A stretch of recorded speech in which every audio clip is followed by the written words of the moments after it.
first fetal therapy, and she chose a little bit challenging topic, which is tracheoesophageal fistulas and esophageal atracheias. So we will be going over embryology, presentation, genetics, and outcome as well. Thank you so much, Dr. Robinson, for preparing this great fetal therapy. Looking forward for it.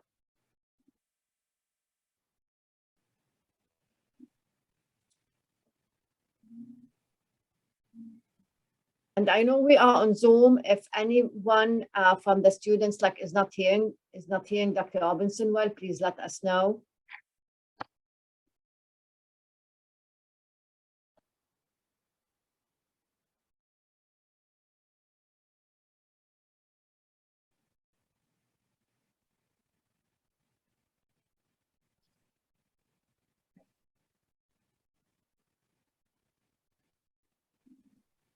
Sorry, technical difficulties here. Can you all see this? Yes. Yes. Yeah. We can hear you well also. Does anyone have a problem in hearing Dr. Robinson? Okay,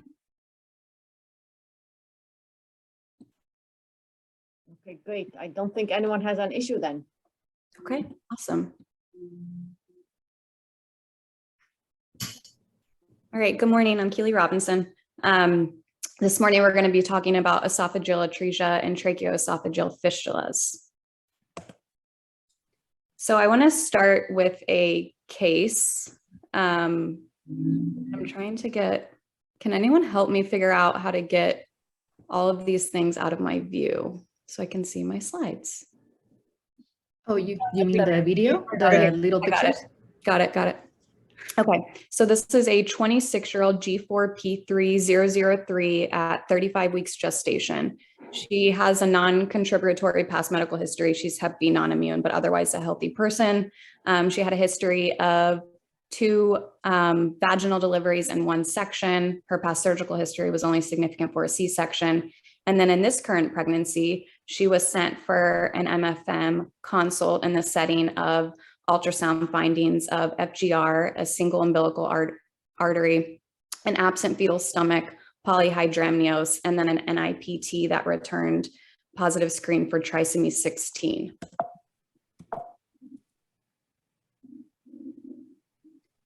So we performed an ultrasound when she came to see us for a consult and confirmed the findings that had previously been found on ultrasound at an outside institution, including polyhydramnios with an AFI of 29, an abdominal circumference of about 26 centimeters, and an estimated fetal weight of 1748, putting her at less than the first percentile. And we also did not see a stomach. There was an absent fetal stomach, as you can see on this image here. And so our recommendations for the patient were first and foremost genetic counseling, which the patient declined. We recommended that she see pediatric surgery for consult, which we'll get into the reasoning behind that. We recommended an amniocentesis, but the patient declined. And so the recommendation would be cord blood for genetic testing after the baby was born. We recommended twice weekly NSTs, weekly umbilical artery Dopplers, and a growth ultrasound in 3 weeks, and delivery at 37 and 0 in the setting of FGR. And so baby Ivy was delivered via a low transverse cesarean section, secondary to fetal intolerance of labor at 37 weeks and 2 days. Her labor course was complicated by choreo. Baby weighed 1980 grams at delivery. APGARs were 2 and 8. And after delivery was confirmed to have esophageal atresia. This diagnosis was presumed in the prenatal setting based on the ultrasound findings, and we'll get into this. It's what the talk is about today. And we'll talk about why we thought this might be the diagnosis at play. But the baby had copious secretions at birth. A chest x-ray revealed an enteric tube with the tip that terminated in the proximal esophagus, and there was no bowel gas in the abdomen. The baby also met criteria for sepsis and was hypotonic. And so we are going to start our discussion about esophageal atresia. What is it? So it's a developmental defect of the upper GI tract. It results in discontinuity between the upper and lower esophagus. It can occur alone, isolated, or it can occur with a tracheoesophageal fistula. And actually, it more commonly occurs with a fistula. More than 90% of esophageal atresia cases have a fistula component. The incidence is 1 in 2,500 to 1 in 3,800 births, kind of varies based on the source that you're looking at, or the, it varies in literature, but that is the range. And it is thought to occur a little more frequently in males than females, but not a huge difference. And then what is tracheoesophageal fistula? It's an abnormal connection between the esophagus and the trachea that creates a connection between the respiratory and digestive tracts, which obviously we do not want to happen. This is one of the most common congenital anomalies in pediatric surgery centers. And so one of the most, if it is diagnosed prenatally, it's one of the most common indications to send someone to pediatric surgery for consultation. And so obviously something that we all want to be aware of. Esophageal atresia, as I said, can be present with or without a fistula, and vice versa. You can have a fistula without atresia. If there is a fistula component with esophageal atresia, it's usually distal fistula, which occurs in about 85% of cases. And if a distal fistula is present, it often results in the stomach visualized in the AFI normal, secondary to aspiration of amniotic fluid with reflux into the stomach via the fistula, which can make diagnosis that much more challenging, because if you see a stomach in the AFI as normal, you're probably not thinking anything's wrong. So it's really important to understand the embryologic etiology to understand why or how esophageal atresia even occurs. And so this takes you back to medical school, everyone. Sorry for the busy slides, but I do think it's important to kind of briefly discuss the development of the foregut so you can kind of understand what goes wrong. So we know that cephalocaudal and lateral embryo folding initiates embryonic gut development. And this results in two blind ending endodermal invaginations that form at the anterior and posterior ends of the developing embryo. And then these anterior and posterior invaginations fuse and give rise to what we call the primitive gut.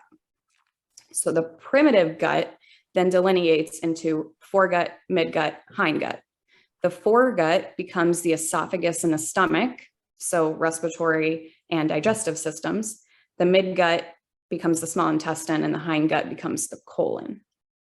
The foregut, so the esophagus and stomach, of course, then divides into an anterior and posterior foregut. So the anterior division becomes the esophagus, trachea, and lungs, so our respiratory system. And the posterior foregut becomes the stomach, pancreas, and liver. And this is where things can go wrong. So at about 4 weeks gestation, the anterior foregut undergoes compartmentalization. There are two longitudinal ridges called the tracheoesophageal folds that divide the foregut into a ventral and dorsal compartment. And an endodermal diverticulum in the ventral wall of the foregut forms the respiratory system, and the esophagus forms from the dorsal wall of the foregut. A complete septum called the tracheoesophageal septum forms, separating the esophagus from the trachea. So this is a very important step, and it's where things can go awry, which we'll talk about in 1 second. And then the lumen of the esophagus becomes temporarily occluded around the 5th week of gestation and recanalizes around the 8th or 9th week. And this is where things can go awry.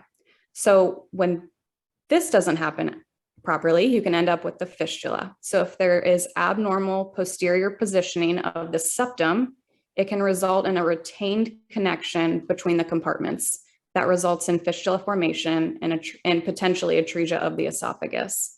And then atresia of the esophagus results when the esophagus fails to recanalize during the 8th to 9th week of development. So it remains occluded when it should really open back up or recanalize. So when we talk about esophageal atresia and tracheoesophageal fistulas, it's important to understand that there is a classification system, and it we'll just kind of go through each of them. So A is esophageal atresia with no fistula. So it's just an isolated esophageal atresia. Type B, which happens in about 2% of cases, is esophageal atresia with proximal fistula. So proximal fistula. And type C, esophageal atresia with distal fistula. And type D, esophageal atresia with proximal and distal, which is very rare. And then in type E, it's just a fistula and there's no atresia. And you may also hear this referred to as H type.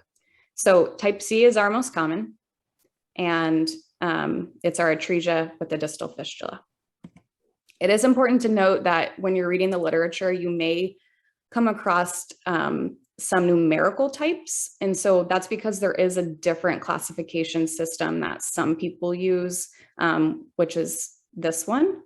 I'm not going to go into much detail because most people seem to use the gross classification types A, B, C, D, and E, which we just went over, but I just wanted everyone aware that there is a second classification that you may read about. And so how does it occur? So esophageal atresia and tracheoesophageal fistula can occur in isolation, and this happens in about 40% of cases. So this means that we're seeing atresia and or fistula, but there's no other anomalies that we're seeing in baby. More of the time, it's non-isolated, meaning that we're seeing it in association with other anomalies. So this happens about 60% of the time. So when you're, and we'll get into this more, but when you're thinking this could be a potential diagnosis, it's really important to look for other anomalies because the majority of the time you will find one or more than one. 10% of the non-isolated cases are associated with a known genetic syndrome.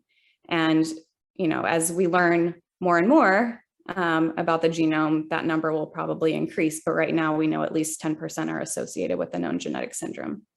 The majority are sporadic and multifactorial.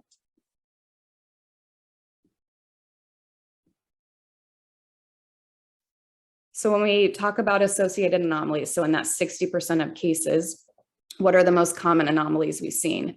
This isn't an exhaustive list by any means, but these are the most common. So we can see congenital heart defects, we can see bowel atresia, duodenal, ileal, anorectal, we can see bowel rotation, we can see central nervous system anomalies, we can see biliary atresia, renal anomalies, limb defects, and the long list of findings that you can see in certain syndromes and other chromosomal aberrations, which we'll get into in future slides. So what are the possible risk factors of esophageal atresia, tracheoesophageal fistula? So we know that there are some maternal risk factors. AMA is believed to be one of them, so advanced maternal age. We also believe that maternal diabetes may increase a patient's risk of this anomaly. And there actually have been some studies that show that there may be a component of vitamin A deficiency in some cases, which is interesting. We know that there are environmental factors, so exposures to certain medications, methimazole, carbimazole, DSE, alcohol, tobacco use, certain infectious diseases, potential exposure to pesticides. And then as we discussed in the previous slide, there are genetic factors, and we know at least 10% of the cases of non-isolated cases are secondary to a genetic syndrome or disease. And so that's what we are going to discuss next. So this is not for you to read because I know the anomalies that are listed on the far right side of this chart are very small, but it's more just for fellows to use as a point of reference. And we're actually going to talk about a few more genetic syndromes that are even listed in this chart, but these are the most common ones that are believed to be associated with esophageal atresia and or tracheoesophageal fistula. And so I wanted this just to be like a quick reference for you all to be able to use as you're studying for boards or consulting patients. So the first syndrome we're going to talk about is anophthalmia esophageal genital syndrome. This is an autosomal dominant syndrome that is caused by a defect in the SOX2 gene. So it's believed to be a heterozygous deletion or mutation in SOX2, which is on chromosome 3. And we know that SOX2 does a number of things, but we know it's expressed in endoderm and genital ridge, in the endoderm and genital ridge during embryologic development. So that makes sense when we look back to our embryology slides, why this could be playing a role in a mutation in this particular gene could lead to esophageal atresia.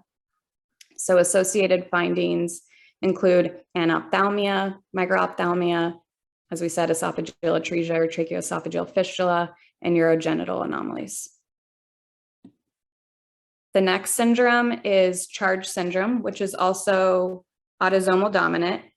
It is caused by a defect in the CHD7 gene. It's believed to be a heterozygous variant in or deletion of this gene. And this gene is a chromodomain helicase DNA binding gene. And we know that it encodes a protein that contains several helicase family domains. This particular syndrome is associated with a combination of findings, and if you look at the capitalized letters here, it explains why we call it CHARGE. It's basically an acronym for the findings that you can see with this particular syndrome. And so coloboma, heart defect, conoanal atresia, retarded growth and development, genital hypoplasia, ear anomalies, and then esophageal atresia, tracheoesophageal fistula, cleft lip palate, renal anomalies, brain anomalies, hypothyroidism. About 10% of cases are believed to have esophageal atresia or tracheoesophageal fistula.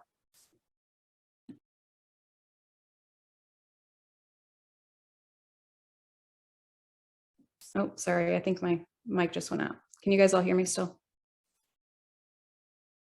We can hear you, Keely. Amazing. The next syndrome is Fingold syndrome. This is an autosomal dominant syndrome caused by the MYCN gene. It's believed to be secondary to large continuous gene deletions or mutations in this particular gene on chromosome 2. We know that this gene is important in cell growth and apoptosis, which again makes sense when we think back to the embryology. We know things are coming together and growing apart, like when you want the recanalization to happen of the esophagus, obviously you need some apoptosis going on. And so that makes sense. And we know that this is the most common cause of familial syndromic GI atresias. Associated findings include microcephaly, limb malformations, hand and foot abnormalities, duodenal atresia, and esophageal atresia and tracheoesophageal fistula. And it is thought that 30 to 40% have esophageal atresia and tracheoesophageal fistula. Fanconi anemia is an autosomal recessive disorder. There have actually been a number of genes that have been implicated in this disease. It's thought as of now, there are probably 23 different genes that result in a defect in DNA repair. It's the most common cause of inherited bone marrow failure. So it's our inherited form of aplastic anemia, and incidence is about 1 in 130,000. Associated findings include bone marrow failure, malignancies, short stature, abnormal skin pigmentation, radial ray defects, eye anomalies, renal anomalies, cardiac defects, abnormal ears, central nervous system anomalies, hearing loss, developmental delay, and esophageal atresia, tracheoesophageal fistula, as well as other GI anomalies. And esophageal atresia and or other GI anomalies are thought to occur in about 14% of cases of Fanconi anemia. Our next syndrome is Bacterial. This is an X-linked disorder of multiple birth defects that affect multiple anatomical structures. It's believed to be secondary to the ZIC3 gene and thought to be a deletion of this gene on the X chromosome. Sorry, that's a mistake. It's not the most common inherited bone marrow failure. That was from the previous slide. Associated findings are listed below. And again, it's an acronym for what we see in this syndrome. So vertebral abnormalities, anal atresia, cardiac defects, tracheal anomalies, including tracheoesophageal fistula, esophageal atresia, renal and radial abnormalities, and limb abnormalities. And so you need at least 3 of these anomalies to be present to diagnose a baby with this syndrome. And the thought is 30% of cases of esophageal atresia and tracheoesophageal fistula may actually be secondary to this particular syndrome. And it's thought to occur in like 1 in 10,000 to 1 in 40,000 live births. Pallister-Hall syndrome is next. This is a autosomal dominant disorder that we believe is secondary to a defect in the GIL3 gene on chromosome 7. We know that this particular gene is a zinc finger transcription factor that functions as a mediator in sonic hedgehog signaling and plays an important role in embryogenesis. Associated findings include polydactyly, hypothalamic hamartoma, anal atresia, renal anomalies, and laryngotracheoesophageal clefts or other abnormalities. Opitz syndrome is the next syndrome we're going to talk about. This is an X-linked recessive syndrome that occurs in 1 in 50,000 to 1 in 100,000 male births. It is secondary to a mutation on the MID1 gene on the X chromosome. We think that this gene provides instructions for making a protein that binds to microtubules and is really important in development. Associated findings include heart defects, cleft lip and palate, again, laryngotracheoesophageal malformations, including esophageal atresia and tracheoesophageal fistula, hypospadias, and widely spaced eyes. You also may hear it referred to as Opitz GBB syndrome. It's the same disorder. The next syndrome we're going to discuss is Goldenhar syndrome. You may also hear it referred to as oculo-auriculovertebral spectrum. Goldenhar is a little easier to say. It is believed to be an autosomal dominant disorder. However, there have been a few cases of autosomal recessive. It is believed to be secondary to a mutation of the CF3B2 gene on chromosome 11. This particular syndrome is thought to occur in 1 in 35,000 to 1 in 56,000 births. The male to female ratio is thought to be 3:2, so a little more common in males. Associated findings include cleft lip and palate, ocular changes, malformations of the ears, vertebral anomalies, cardiac anomalies, and renal anomalies.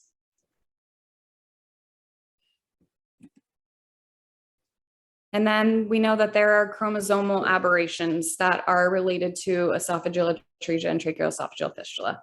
And so most commonly trisomy 18. So if there is a chromosomal aberration, we believe 25% of the time it's probably secondary to trisomy 18. We know trisomy 21 is also a potential, much less common, maybe up to 1% of affected individuals, trisomy 13 and trisomy X. And then as we discovered, after caring for our patient, trisomy 16 can also be a cause. And so I'm curious to hear if anyone else has found a lot of literature regarding trisomy 16 in relation to esophageal atresia. I could not find much. We know that trisomy 16 is the most common trisomy among spontaneous abortions and accounts for over 30% of cases of autosomal trisomy. The incidence is 1 to 2%. We know that complete trisomy 16 is incompatible with life, and it's associated with maternal meiosis 1 non-disjunction. However, mosaic trisomy 16 is or can be viable. This is associated with mitotic non-disjunction, and the thought is that postzygotic loss of 1 copy of chromosome 16 rescues in parts of the trisomic embryo or placenta. So some cells are abnormal and some cells are normal. we know that the mosaic form of trisomy 16 can be associated with congenital heart defects, oral clefts, renal dysplasia, imperforate anus, FGR, preeclampsia, preterm delivery, developmental delay, and fetal neonatal death. I think it's really important to note that when you're counseling a patient that had a positive screen or positive, diagnostic test for mosaic trisomy 16, it's very difficult to predict fetal outcomes. And there are a multitude of case reports, hundreds that have been written about mosaic trisomy 16, and every fetal neonatal outcome is a little different. And a lot of that depends on what associated malformations we're seeing in that kiddo. So we're going to shift gears and kind of get into the prenatal diagnosis of esophageal atresia. Sadly, sonographic signs of esophageal atresia are not sensitive or specific, and are often transient, which can make the diagnosis very difficult. Most things I read quoted prenatal diagnosis at less than 50%. So we're not great at finding this. So what are the sonographic findings of esophageal atresia? And I'm saying esophageal atresia, and I also mean tracheoesophageal fistula. So ultrasound, we know, as we just stated, is a relatively poor diagnostic tool in diagnosing esophageal atresia. And we know that the sensitivity in diagnosis using ultrasound is less than 50%.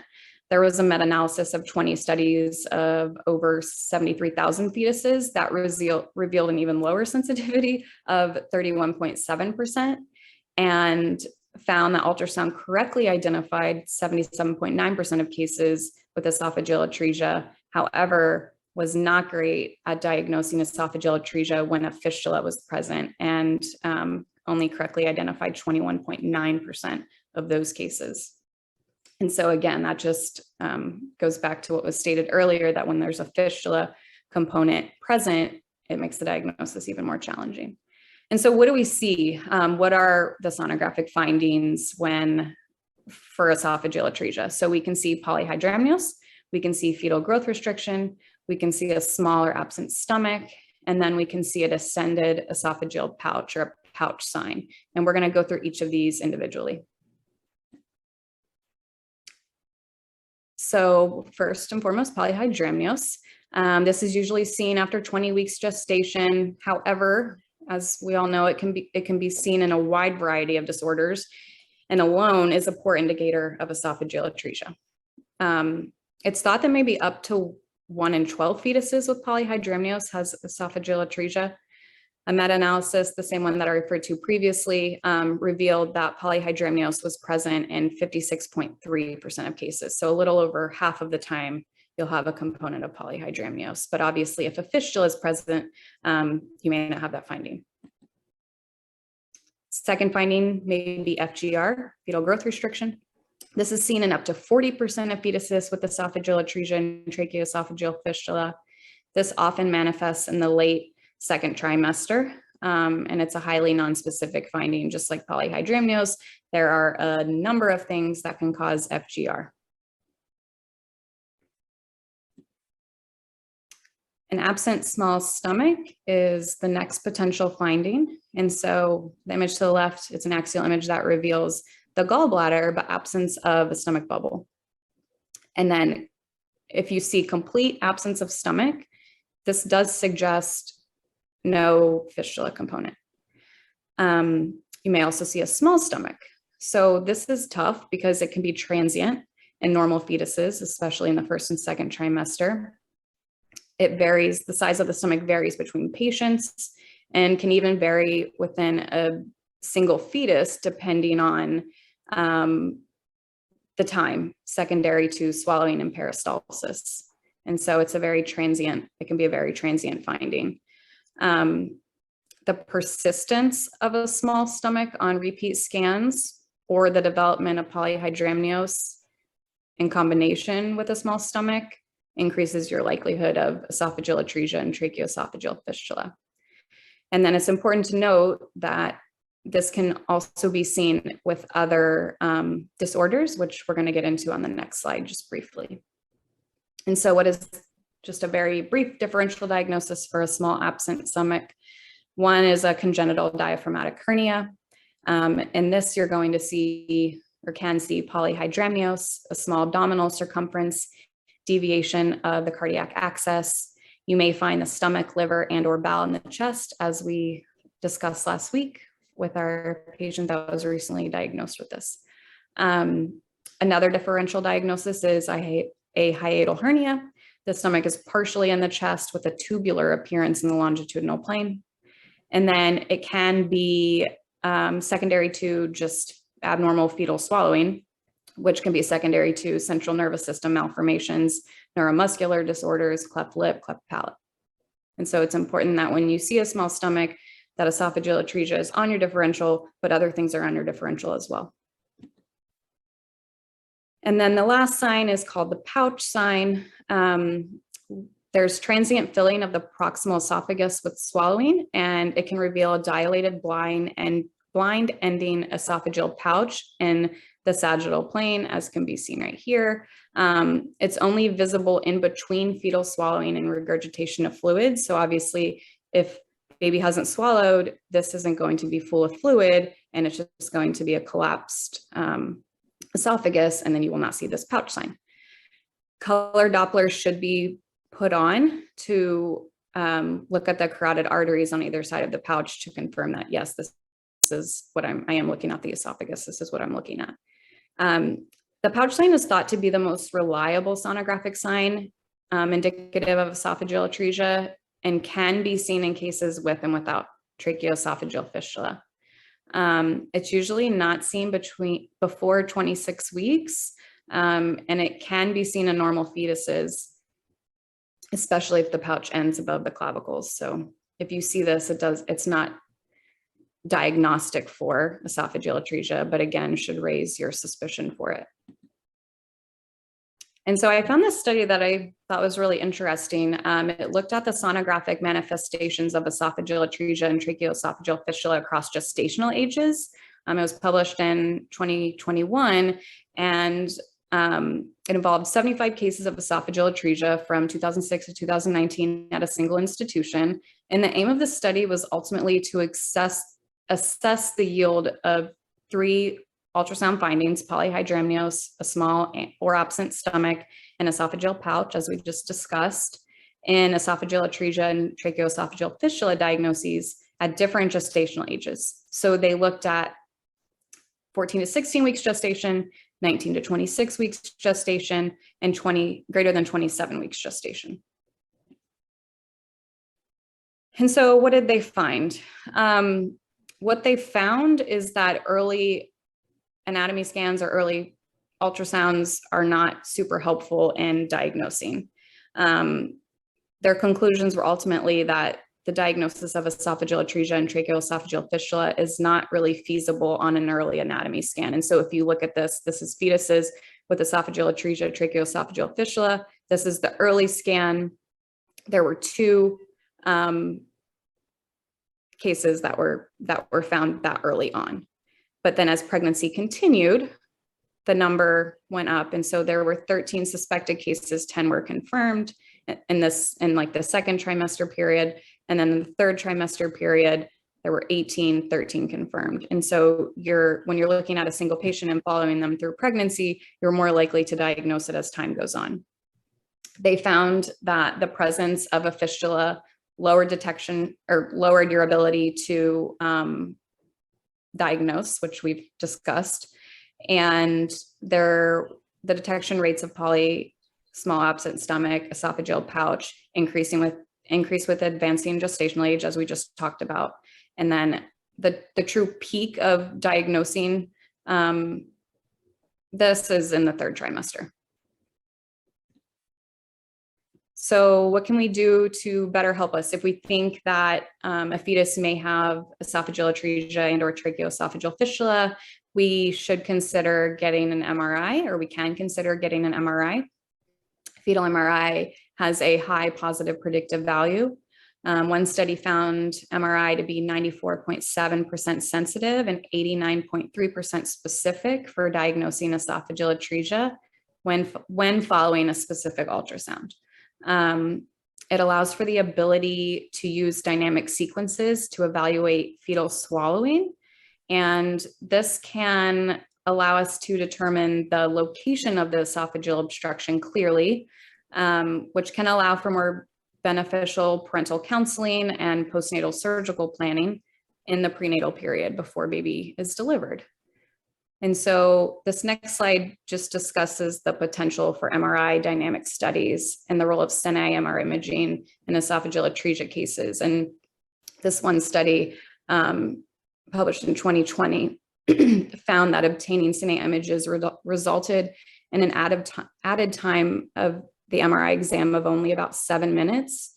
An average of 6 attempts was required for each case. So, it did take a little more time and it did take a little bit of patience, but using this mode on MR increased the ability to diagnose. And so we can kind of just briefly look through these pictures.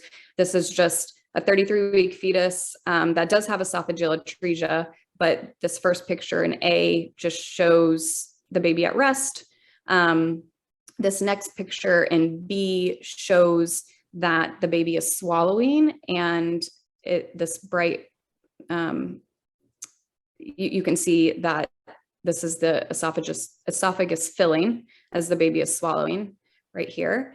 And then in C, we see the pouch sign. It ends right here when we should see it continue to go. And this shows us our site of obstruction. And then in the next image, you see that the baby actually regurgitated because obviously the fluid couldn't continue because there was a defect or a stop. So it's pretty cool. And it can be helpful in helping us diagnose esophageal atresia. And this is just color view with a 28-weeker showing the same thing. There's also potential for 3D ultrasound techniques. We know that normally the esophagus is small and collapsed and can't be visualized in its entire length on ultrasound. However, the use of high frequency transducers provide better tissue penetration, and 3D ultrasound techniques can allow for 3D ultrasound volumes. This may allow for direct visualization of the entire course of the esophagus to the stomach and the coronal plane. And so one study of 91 patients used 3D ultrasound with crystal view rendering technology at about 20 weeks gestation. And 2D ultrasound identified 2 fetuses with absent and small stomachs, and then went on to do 3D ultrasound. In both cases, a gap between the proximal and distal tract of the fetal esophagus was seen in the coronal plane. And so you can see here, this is your gap. And here, this is your pouch. So it's pretty cool technology. And I think, if this could be our go-to before MRI potentially. This is a type C and this is a type A, so no fistula here, but fistula here, and the most common 85% of cases. There have also been studies that have looked at analyzing amniotic fluid in diagnosing esophageal atresia. So GGTP is an amniotic fluid and is a digestive enzyme secreted by microvilli of the fetus. We know that fetal emesis occurs in esophageal atresia and results in accumulation of GDTP and amniotic fluid. And so there have been studies that have looked at this and essentially have created a calculation that can be done. And it's believed that if the amniotic fluid index is greater than or equal to 3 using this calculation, that it's suggestive of a diagnosis of esophageal atresia. This particular study found that an index greater than or equal to 3 has a sensitivity of 89.9% and a specificity of 99.6% for esophageal atresia. But this is not anything that's done routinely, just been done in a research setting, but something to be aware of and its potential. So just to kind of recap, we maybe have some abnormal sonographic findings. What do we do next? So if you see a small stomach, follow-up scan should be your next go-to at the very least. If you see a small stomach and polyhydramnios, esophageal atresia should be on the differential. Look for other associated anomalies because we know 60% of cases are non-isolated, and you're going to find other anomalies with esophageal atresia. Send a patient for genetic counseling and testing. You can consider a fetal MRI, and based on findings, referral to a pediatric surgeon. Maybe in the future, amniotic fluid analysis will become a thing. And in patients that have non-isolated findings. So we're also seeing other anomalies for sure, genetic counseling and testing, and the above. And then if we're seeing severe polyhydramnios, you can consider amnioreduction for maternal comfort and or to reduce uterine irritability. And so we're just going to briefly discuss the postnatal period. How does a baby present in the postnatal period? Let's say we missed it prenatally and now our baby's born and we're seeing some concerning symptoms, including coughing, gagging, cyanosis, vomiting, copious oral secretions, and respiratory distress. Obviously, these findings are going to present themselves pretty early on, so more than 90% of cases are diagnosed within the first day of life. And what to do if esophageal atresia or tracheoesophageal fistula is suspected. So our neonatology colleagues will attempt to pass a radio-opaque NG tube into the stomach. In the presence of atresia, no more than 10 to 12 centimeters will be passed before resistance is met. In the absence of atresia, it will pass all the way to the stomach and reached once about 17 centimeters are passed. Obtain a chest X-ray. This will show us coiling of the NG tube in the proximal atretic segment, tracheal compression, absence of a gastric bubble. Lack of gas in the abdomen is suggestive of an isolated esophageal atresia type, so no fistula, so type A. Get a fetal karyotype and genetic counseling. And then these kiddos need surgery. So what's the treatment? Surgery. We resect the fistula if there's a fistula present and reanastomose the discontinuous segments of the esophagus. The most commonly used classification system is Spitz, and it basically divides neonates into 3 groups based on their fetal weight and presence or absence of cardiac malformations. And so group 1 puts birth weight greater than 1,500 grams and no major heart defects, and the survival is thought to be 100%. Group 2 is birth weight less than 1,500 grams, no major heart defects, survival is thought to be 82%. And group 3, birth weight less than 1,500 grams with a major heart defect, survival is about 50%. Surgery usually occurs within 24 to 48 hours of life, but surgery may be delayed for low birth weight, pneumonia or sepsis, or other major congenital anomalies that preclude surgery at that time. Outcomes: sepsis is the most common cause of death, and it's important to talk about long-term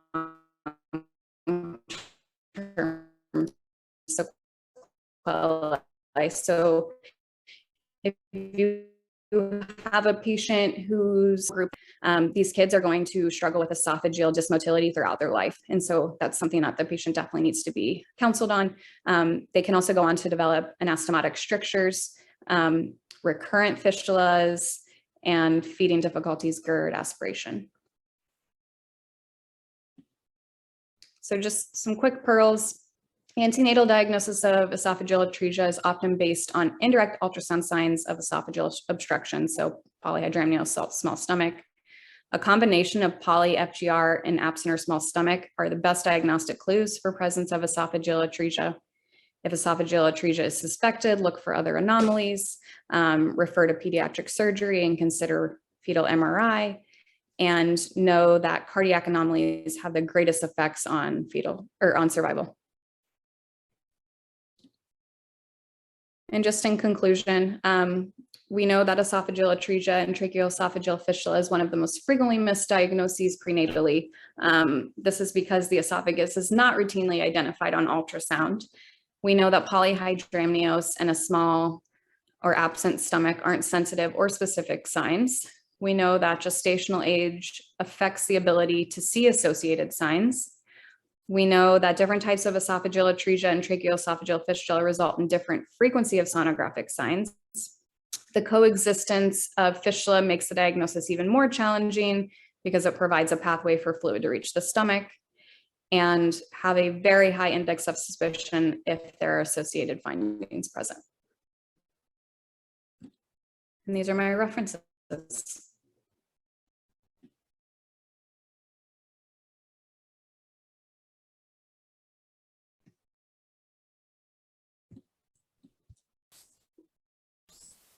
Great presentation, Dr. Robinson. It's actually a pretty complicated subject. I'm pretty sure many of you have noticed, going from the embryology to the genetics, testing, imaging, and outcome also. I do have 2 comments, but let's see if anybody else have questions before I make my comments. Excellent job, Keely. Excellent presentation, very complete. And it's just an addition to based on some experience. You always need to suspect any sort of tracheoesophageal problems when you see polyhydramnios. The most common ones are idiopathic or diabetes, but sometimes you find everything normal. So you need to give a warning to the neonatologist about a baby with potential problem. The problem with the evaluation of a neonate is the baby is not going to be allowed to eat until they do the GI tract evaluation. So that could be very upsetting to the patient until the patient gets a complete picture of the study because they don't allow the baby to eat.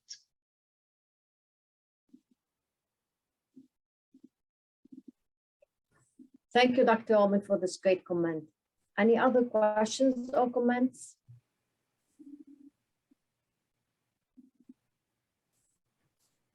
Okay. Dr. Costa, I saw you wrote that the baby had duodenal web. What is that? Oh, okay. Yeah, so this baby, just to give everybody an update, had a type B, as I said in the comment, type B fistula with a long gap esophageal atresia. So initially is being managed with just had G-tube placed for feeding purposes and we're delaying surgery until the baby grows a little bit. But when they went to place the G-tube, there was difficulty with flushing it, and the stomach was noted to be really small, as is expected. And so they were ultimately able to find that there was a partial obstruction of the proximal duodenum, and that required a balloon during the procedure. So just at the point that typically, or sometimes with esophageal atresias, there can be other GI anomalies. And the baby is otherwise doing okay. She also had some other minor things, like she's an ASD and a low-lying conus medullaris. And the genetics, our genetics team is following her closely. The karyotype and the fish from the cord blood that was sent were negative for trisomy 16. There's still some possibility that it could be a uniparental disomy. So they did recommend further testing. There's clearly some underlying genetic condition here, but parents at this time are deferring any additional testing.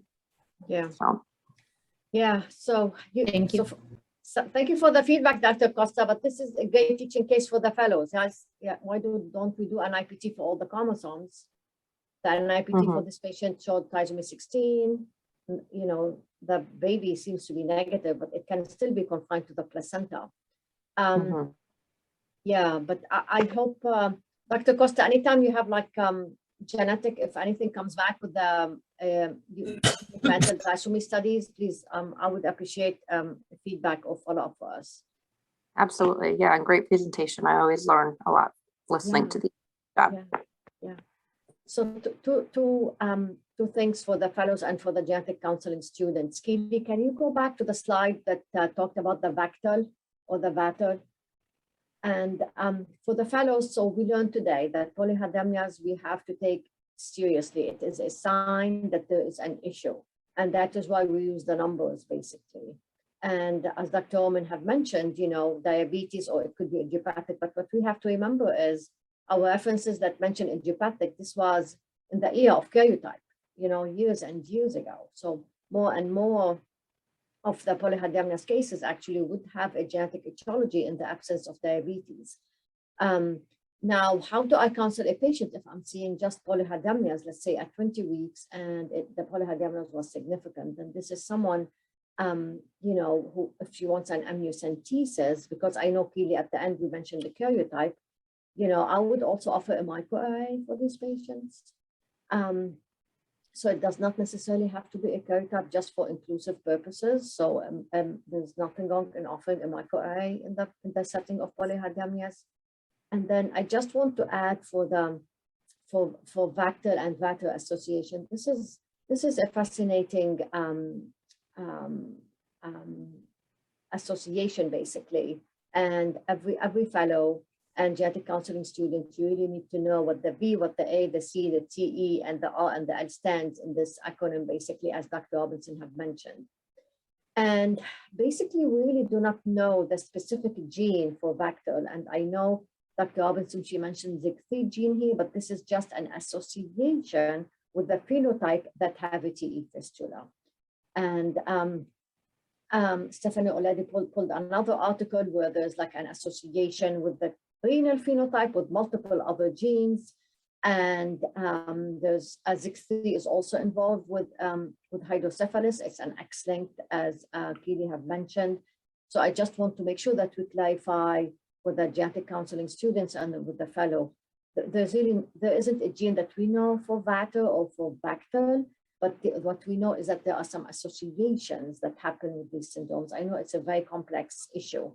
I just wanted to make sure that I clarify this point. So this was a fantastic presentation. Keely, you did wonderful, very detailed, and it was great. Yeah, I just want to add, excellent job. And this malformation is the most challenging that I have encountered because you don't see the esophagus or the trachea in ultrasound. That part of unless there is a problem and a mass or a cyst, you're not going to see it. You're not supposed to see it. Maybe MRIs, but also MRIs in fetuses are very challenging. They're moving all the time and they're very difficult to catch in the exact right plane when you want to see them. And we also have the challenge of our patients with BMI more than 30. So it's very difficult to diagnose. When you have a patient with diabetes, especially very high hemoglobin A1C, you do the anatomy, you clear everything, but you need to tell the patient you didn't clear esophagus, trachea, bowel, and sometimes stomach function. So you still are not out of the woods until the baby is born, and sometimes they have GI issues. And the other thing is when you have a patient with polyhydramnios, you may see a stomach, you may see a small stomach, you may have normal stomach, and you're still not ruling out the problem. Also, within your differentials, you have to also account the neurological problems. What if the fetus has problems swallowing, have a neck problem or a neurological problem that does not allow the baby to swallow the fluid completely? So that's another thing in the differential when you look into the polyhydramnios differential diagnosis. Yeah, and don't, as maternal fetal medicine providers, like, don't think, okay, we're going to jump into an MRI and MRI is going to be the answer for us. Really, like, I remember from years ago when we started to do the MRIs for, let's say, fetal ventricles, correct? And it took a huge learning curve across many years for many institutions to prove, it's going to work or not, correct? Accretas, the same thing. And, there's many head-to-head studies where actually, not a big difference between both. So talking about an MRI of the esophagus, I can't send a patient to MRI, let's say, to our colleagues at the MORS. They may not be, they may not have the ability to evaluate a fetal esophagus, So we have to be careful with what we are ordering, because I can't order something that the providers will not be comfortable in evaluating, especially, the detailed testing that you mentioned, Keely. It could be like there's 1 or 2 or 3 centers in the country, and, it will increase as time goes on. But if it's a new investigations, then we really have to be careful with offering it to the patient, because again, the patient is gonna get mad, right?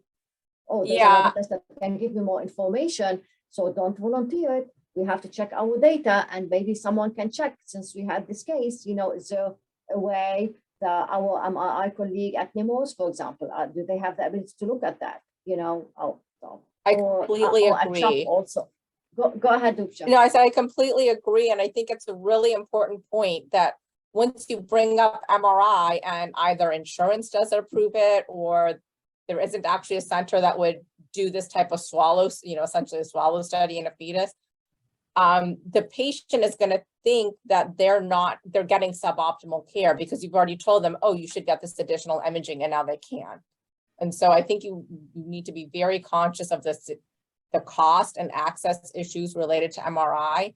And if it's not actually adding to their care, then there's a lot of issues with bringing it up. It's not like, a fetal echo, which we can just schedule, and maybe they didn't need an echo, but okay, whatever, we did an echo. Like, this is a different thing. Insurance coverage is always an issue for an MRI, and it's really a big patient stress to hear you should have this study for your baby, and then, oh, never mind, you can't get it, and actually, don't worry, you don't really need it. Like, that doesn't go over well at all. Oh, they're doing it in another state. I wouldn't ethically speak. Right, I or don't like, think this is legitimate for her to fly to another state to have more definitive, So, yeah. Yeah, it also So not it sounds like sorry, Dr. Roman, go ahead. for an MRI, you have to stay still, and being pregnant, I cannot imagine going through an MRI being pregnant. It's not easy. Fetus moves all the time, so still it doesn't work. If the MRI says that it's no problem and you have reassured the patient and the patient end up having a baby with a problem, then it's also a bad thing. Just better to wait and have a full evaluation when the baby is born. It's easier and simpler, more accurate. So it sounds like the consensus is no MRI for this. I think unless I do a deep dive into fetal MRI swallow study for TE fistula, then I can't really, probably, I will look for meetings where they discuss this, I'm sure, and then we learn more about it. Just so you open the door for us for things to be looking at, right? And, speaking with our colleagues at Nemours, who do the fetal MRIs, if this is something, it's a radiology evaluation, if it's research they're familiar with, or techniques they I was going to say that too. If the radiologist is not used to read fetal MRIs, it's not going to be able to evaluate. I mean, brain is already difficult. Imagine now esophageal fistula that is very tiny and in a space that is difficult to see. So if on top of that you don't have experience, it is difficult to catch. The other thing I wanted to mention, and I've been in and out, so sorry if I missed this, but it's also a good, important to check the profile, because if you have micronathia, or, that could be another cause of obstruction or impaired swallowing, of course, associated with a lot of syndromes. And so, the workup is really from the mouth down. And the brain, yes. So long list of differentials when you have polyhydramnios. You start with diabetes, but then you need to start looking at everything else. And important to realize, a lot of these lesions, you're going to have a normal anatomy scan, and it'll be found incidentally when someone's getting a third trimester scan for whatever other reason. Yeah. And also the chances of requiring an amnioreduction is very low. I think we only done it in 2 patients that couldn't really breathe, but it's very rare because that triggers another set of problems. Yeah. And it doesn't fix the problem. So you remove some fluid and it will reaccumulate. The fetus cannot really swallow.